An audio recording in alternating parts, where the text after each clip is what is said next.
Capítulo 9. El reparto de los bienes de familia. La verdadera herencia. Yo también voy a criticar y tampoco he de faltar al 9 grados y 10º mandamientos del legislador Moisés. No desearás la mujer de tu prójimo, no codiciarás los bienes ajenos. 2 artículos que el legislador añadió en sus atribuciones a los 8 que vio impresos en el espacio, y lo hizo por el egoísmo, bandidaje y libertinaje brutal que reinaba en aquel pueblo, inficionado por el contacto y esclavitud entre el pueblo egipcio. Repasando las leyes de unas y otras naciones sobre la herencia de los hijos por documentos testados y las leyes de avintestato, hay que confesar que no es justa ninguna, porque aun aquellas en que los padres no pueden desheredar a un hijo, le permiten mejorar a unos y esto es en perjuicio de los otros. Mas hay algunas leyes tan caprichosas y otras tan irracionales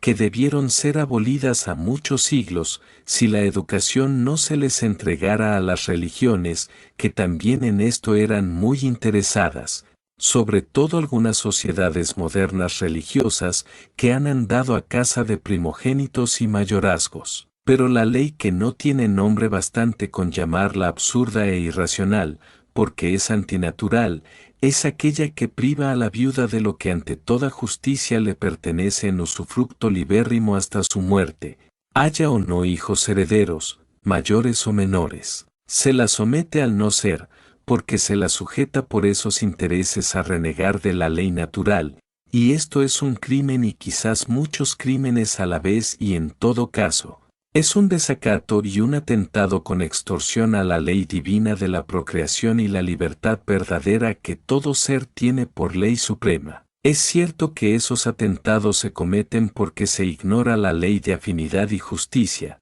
pero está sentado en el código de amor que, la ignorancia, si bien tiene sus atenuantes, no está eximida de las responsabilidades del mal causado, y en el caso de una viuda joven, es prohibir a la ley de afinidad y justicia del cumplimiento de dar la vida a uno o más espíritus que deberían de seguro nacer de aquella madre, que debería juntarse con otro hombre, para lo que, generalmente, desencarna el compañero, que ya pagó, cobró, engendró afinidad o la estrechó, que es el fin que tienen las uniones en familia consanguínea. Pero vamos a poner de relieve en su más alta expresión el error de esas leyes, probando analíticamente que el parentesco mayor es el de esposos. La consanguinidad material se opera por la fusión de las almas. De esta fusión nace el amor que engendra hijos y de este amor queda sellada la afinidad espiritual, que se inició en el espíritu en el espacio,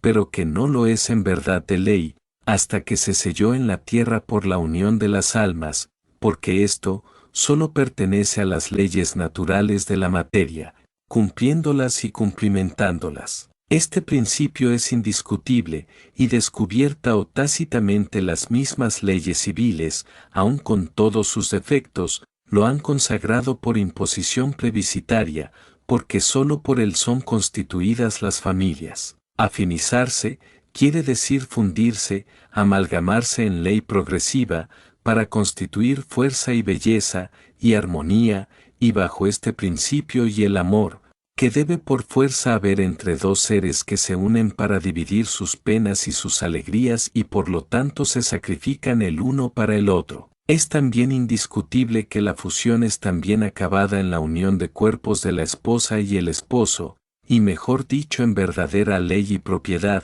en la unión de cuerpos del varón y la mujer, consagrados o no por los dogmas y firmas matrimoniales, las que nada puede referente al sí o no unión de cuerpos, ni a el sí o no concepción de hijos, porque esto solo es atribución de las voluntades unidas y a las leyes de afinidad y justicia que, la una habrá preparado las causas, de las que la justicia produce los efectos. De ese principio emana también indiscutiblemente que el parentesco mayor por excelencia es el de esposos en lo consanguíneo, de cuya base ha de nacer por cumplimiento de las leyes naturales, la confirmación por la ley suprema del parentesco de afinidad mayor, por ser progenitores conforme a la gran ley de la procreación, por la que el espíritu, sirviéndose de los cuerpos sus instrumentos, perpetúa la creación, la agranda y la perfecciona. Y ya veis si puede haber ni parentesco, ni derechos mayores que los adquiridos por la mujer, que entrega al varón todos sus tesoros en su cuerpo y ambas almas se funden en una sola alma, de cuya fusión nacen o pueden nacer otras almas. Como ya se ha dicho, el molde es la mujer en la concepción y la vida del infante, por la leche de sus pechos, que es la esencia de su cuerpo, el consuelo y alegría del esposo en todas las contingencias de la vida, de los negocios, de los trabajos, de todo en fin, es la mujer y madre, el paño de lágrimas de 3 generaciones, de la suya, de la de sus hijos y de la de sus nietos. ¿Comprendéis ahora qué cúmulo de crímenes se cometen al extorsionar a la viuda, libre o con hijos, a guardar un celibato imposible y si se guarda, es el suicidio de esa mujer? ¿Sabéis vosotros los secretos de la ley de justicia para salvar vuestra responsabilidad, de que no hayan nacido otros hijos, que otro padre debería engendrar en aquella mujer, por el rigor de la justicia? No podéis saberlos hasta hoy, pero los puede saber el hombre desde hoy, pero de todos modos, anulad todos esos códigos cepos, porque desequilibran los platillos de la balanza y dejad libre completamente a la viuda, en justa posesión de los bienes matrimoniales y lo mismo digo para el viudo. Ahora ya os oigo objetar que, si quedaran hijos, estos no deben perjudicarse por hijos de otro padre, y que llegando los hijos a la mayoría de edad, necesitan para su emancipación de la hijuela de su padre. Yo os voy a probar que esos son otros 2 errores no menos graves que la extorsión de la viuda. ¿Queréis probarme que hubiera tal cálculo en los padres, cuando en sus amoríos se miraban en los ojos y solo pensaban en ser el uno del otro? Y aunque pensaran en el chiquitín que alegraría el rincón feliz, hacían particiones de hijuelas, ni pensaban más que en regalar y que nada le faltara en toda la vida al ángel de sus sueños y que, sacrificándose la mujer le entregaría su flor, su belleza, sus encantos, su néctar y toda su alma? No, no pensaron, ni quisieron de propio intento pensar en particiones. Aunque pensaron poder acreditarle el dote y trabajar con ahínco para engrandecer sus nombres y obtener una vejez tranquila y que sus hijos heredaran un buen recuerdo de sus esfuerzos, cuando cerrarían sus ojos. Este es el pensamiento, sin cálculo, de los enamorados que preparan en sus coloquios un hogar de amor, y pido que todas las madres me digan, si no guardan en sus oídos esos amores dichos por su prometido y jurado 1000 veces con las manos entrelazadas. Entonces, si lo que no se idea no puede hipotetizarse, y sin hipótesis o proyectos, no puede haber una ley, de donde han podido salir leyes tan absurdas, irracionales, criminales y antinaturales como las que estudiamos y rebatimos para anularlas para siempre. De los cálculos matrimoniales han salido. No os admiréis si ahora digo esto, sí, de los cálculos de los matrimonios, que no han hecho los cónyuges y que fueron calculados por padres egoístas y novios más egoístas y viciosos, libertinos, los que no les importa estar ellos tuertos, con tal que todos estén ciegos, y hasta se ha dado el caso criminal de que habiendo sabido los padres de un mancebo su inutilidad como hombre, por estar gastado y aniquilado por el abuso y vicios, y que a todas luces, la vida del joven tocaba a un ocaso, ocultándolo todo, han pedido para él la mano de una robusta y bella mujer en sus 25 años. Calculando su gran patrimonio fío menor de 2 millones de pesos por la parte sola de su finado padre, y le quedaba aún mayor parte cuando moriría su ancianita madre, y le aconsejaron a sabiendas tan gran cataplasma, que los padres se quitaban porque les era pesada carga por los gastos de médicos.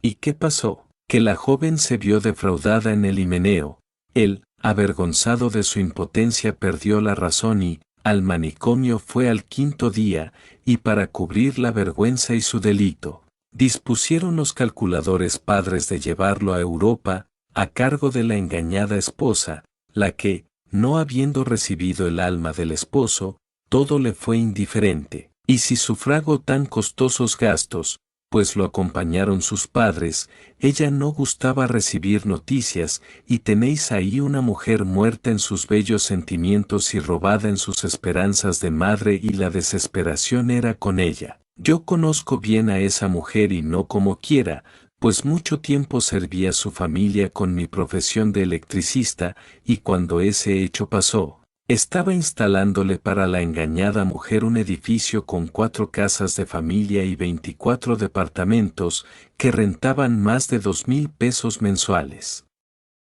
Siga, mi amado anciano, este es un crimen del cálculo admitido, y por las absurdas leyes del matrimonio, es un robo, en el cual, en caso de una querella a la que podía arribar la joven, solo habría castigado la ley los daños materiales. ¿Y los daños morales? ¿Y los espirituales? De estos no se cuida la ley, porque es precisamente contra esto por lo que se ha hecho tal absurdo y tan horrendo crimen, coronado por la impuesta costumbre de calumniar todo lo que sería justicia obrar. Y si esa mujer diera el paso que en toda ley racional, moral, espiritual y divina tenía, para romper ese yugo impuesto tan cínicamente y buscar en todo su derecho ser madre, la sociedad toda y sobre todo los asesinos que todo ese mal perpetraron, los padres de su cataplasma esposo, serían los que más alto cantaran el adulterio, y así aquella mujer fue condenada al no ser, a la muerte, moral. Y lo raro es que, el obispo y otras sotanas visitaban la casa, pero aquí justamente es donde está el gato encerrado de toda la suciedad de la sociedad criminal que comete tales actos. Estamos probando que los padres no calcularon en sus coloquios de amor el reparto de sus bienes, y hemos visto que, donde no hubo idea, no pudo engendrarse una hipótesis, y sin esta, no nace ninguna ley de reparto ni despojo a la viuda, y por el relato anterior se ha probado que esas leyes tienen su origen en los matrimonios fraguados por el cálculo, y se descubre también la raíz de ese cataclismo, que tantos desastres trae para la vida de los cuerpos y la inmensidad de vidas que se roban a la creación, por lo que no puede ser civilizada, ni ilustrada, ni aun siquiera medianamente educada, la sociedad que mantiene semejantes leyes. Pero también queda patente que esas leyes no nacen del pueblo, sino de los detractores del pueblo, de los que tiran desesperadamente, queriendo detener la marcha de la omnipotente máquina popular, que al fin, desgarrada, ensangrentada de los matorrales que se vio obligada a trillar haciendo camino a la evolución marcándola en su hora, sin mirar a que se despeñen y se destrocen los que tiraban hacia atrás y hoy se destrozan entre ellos mismos como fieras en esta guerra, sin igual, efecto justo de causas iguales, que no son otras que esas leyes absurdas, criminales y antinaturales, calculadas fuera del amor. Porque el amor no calcula ni pide divisiones, el amor suma, el cálculo divide, he ahí el problema resuelto y sentado el por qué el pueblo triunfa, porque aman y se suman en uno, y los antiplebiscitarios, con su cálculo, dividen, se debilitan, se destrozan y se arruinan entre sí por el reparto, como fascinerosos salteadores. No, mientras la propiedad privada exista, y gracias al Padre que ya será breves días, no tienen derecho ninguno los hijos a despojar a sus progenitores, viudos o no, de sus bienes. Pero tienen los padres el deber ineludible de que no les falte a sus hijos lo necesario, conforme a la calidad y cantidad de su posición y rango. Y solo hay contados casos en que la razón apoye el derecho del hijo mayor de edad,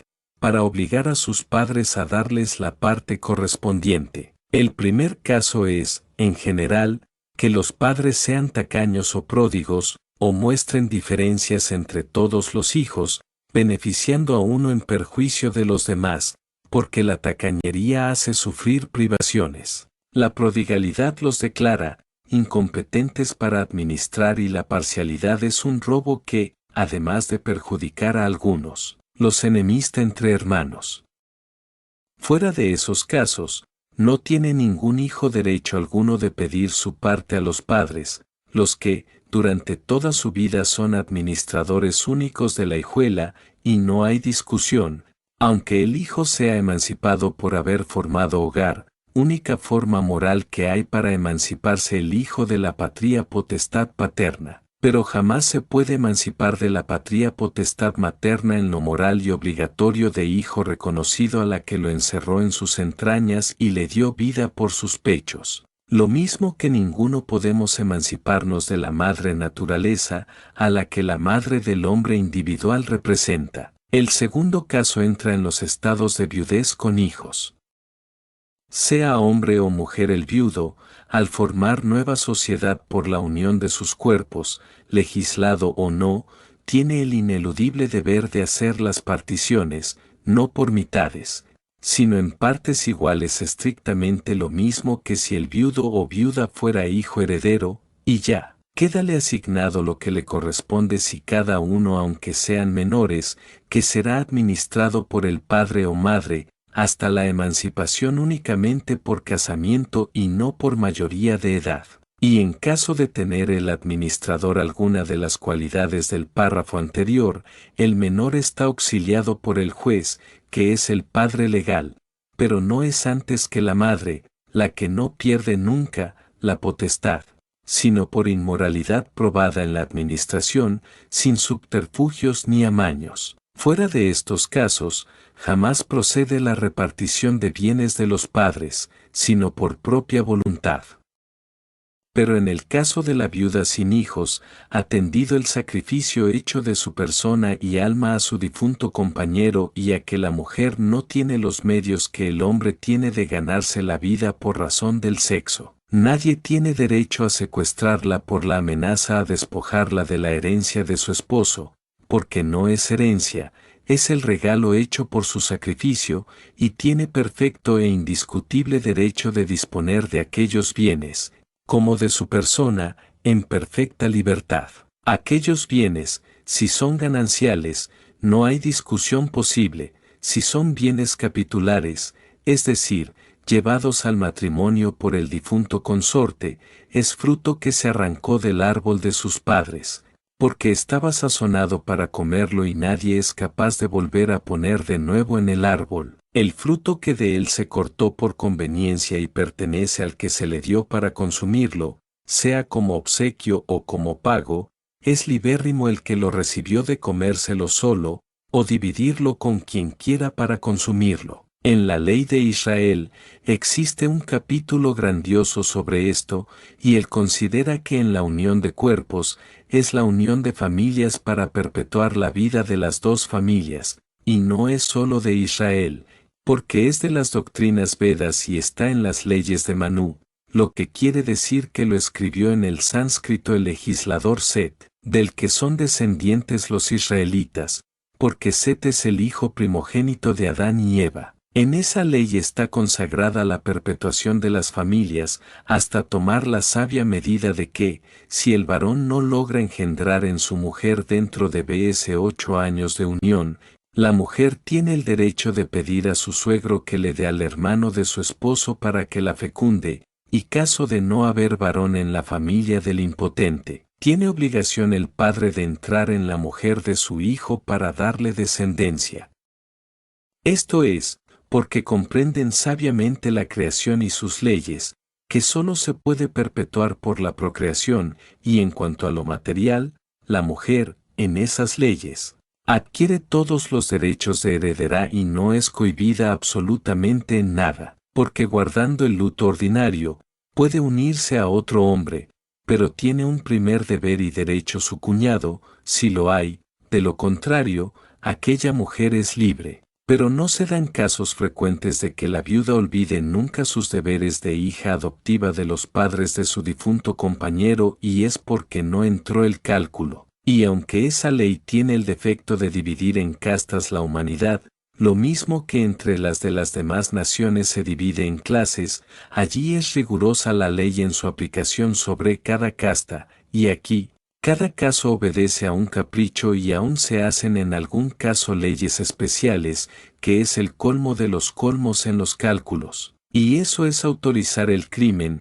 el asesinato, la extorsión, el cohecho, el robo, la calumnia y todos los vicios, faltas y pecados, y todo ello se consagra, en gran sacramento canónico, o en un acto civil para mayor vergüenza de la mentida civilización, que apenas llega a ser urbanidad y esta hipócrita. Todo esto encierra los dos agregados que Moisés hizo a la ley que vio escrita en el espacio: no desearás la mujer de tu prójimo, no codiciarás los bienes ajenos, y como los han entendido esos llamados teólogos, que son autores de tan falsas leyes que ostentan las religiones y las sociedades modernas llamadas por sarcasmo civilizadas, que los hechos respondan por mí en justicia, ya que en él, código de amor, y en él, conócete a ti mismo, está puntualizado el porqué y el cómo de las teologías, dogmáticas y filosofías religiosas,